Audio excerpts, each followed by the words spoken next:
Okay, this iconic image is of a rock guitarist in typically flamboyant pose and thrusting forward with his guitar. Now his head is, I'll the sketch in likely just now, is kind of looking down the way. There's the rough head shape. I'll put all the flying hair in later.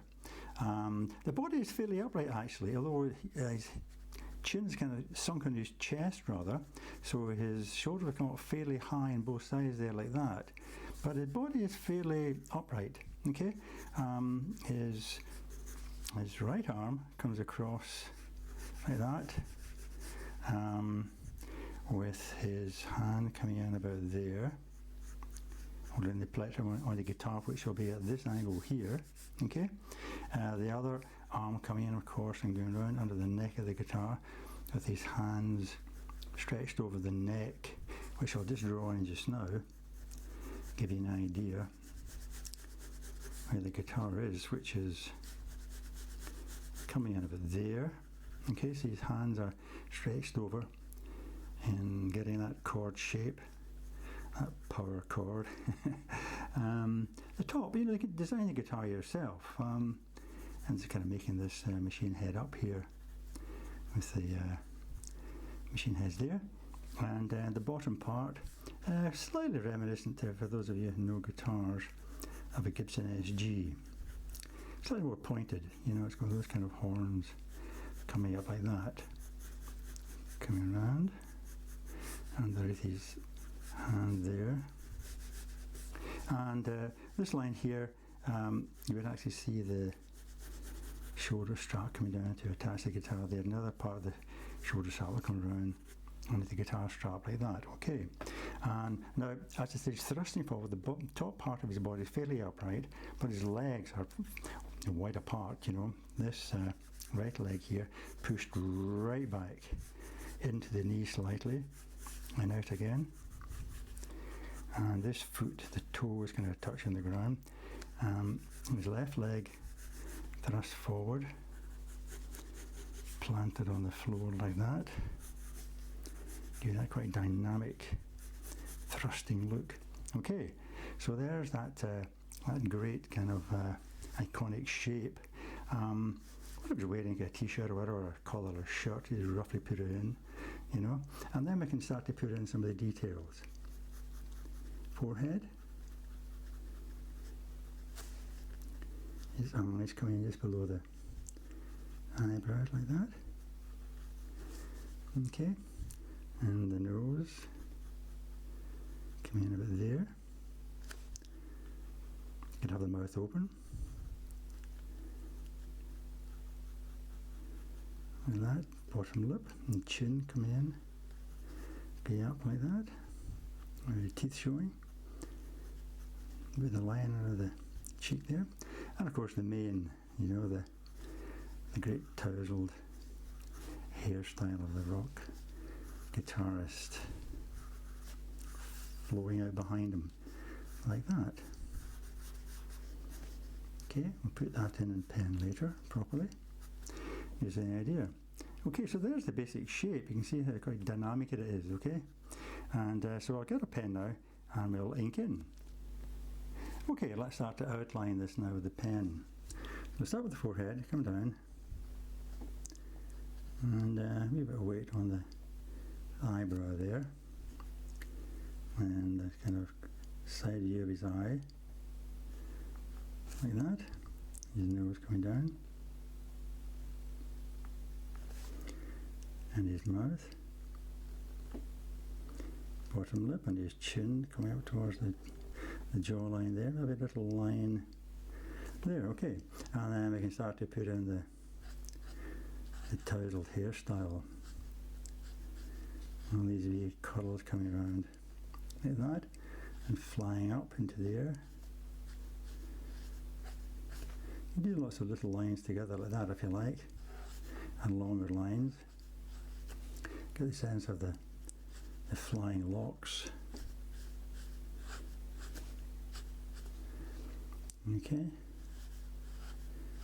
some short ones and some longer ones.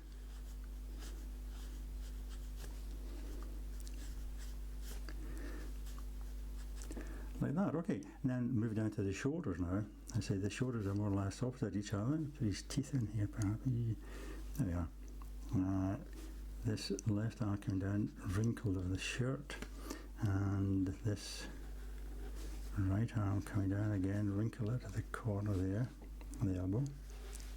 Coming down. What you could also do is perhaps a bit of detailing in here, maybe a kind of wristband, something like that.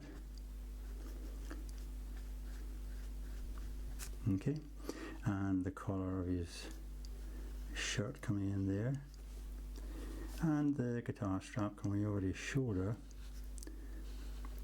down to, you maybe put some kind of wee pattern on it, something like that. Okay, and his left arm coming up and up to the hand, which is of course making that chord shape. Get the bent fingers.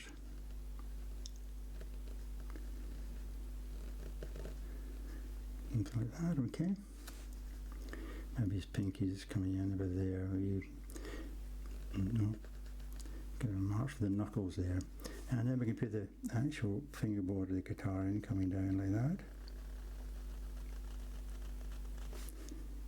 Slightly narrower at the top. Getting slightly wider as you come down towards the point where it ends, and you see the shapes of the pickups, which can be drawn in as kind of soft rectangles like that. And I put the hand in now. And the hand's holding a plectrum probably onto the wrist. And then the horn shapes of the top of the guitar.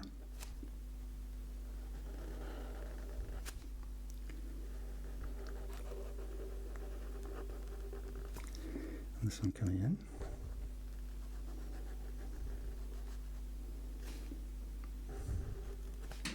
And we can put in more details like the scratch plate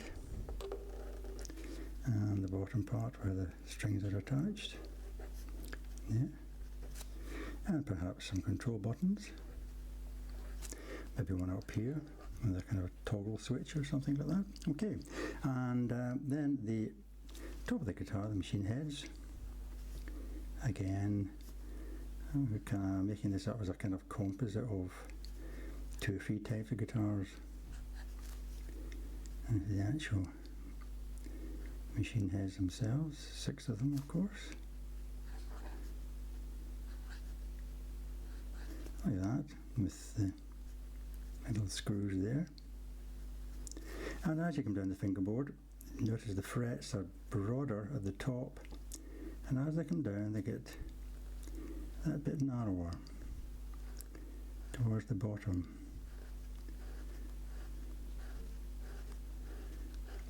Like that, and you can put a little mark on them, 1st, 3rd, 7th or whatever. Okay, and as I said, the strap of the guitar will appear around here, under the guitar, attached to a knob down here. And this leg thrust out, very broad at the top, narrowing to the knee, a couple of lines, and then curve out to the calf, and down like that. And then the foot shape. Perhaps draw a bit of the sole showing here. And then this foot, this arm, this leg rather, coming out to the knee there. Broad and then narrower as the knee bends, coming out. And curving like that. Into the foot there. For the sole. Okay, of course you can get, if you like, you can put the strings in with your free hand or use a ruler or whatever. But that is an iconic shape of a rock guitarist, you know, thrusting forward, playing his power chord. Well, I hope you enjoyed that, and there are more iconic images to come, and hope you can join me when I do those. But in the meantime, of course, all the best and happy drawing.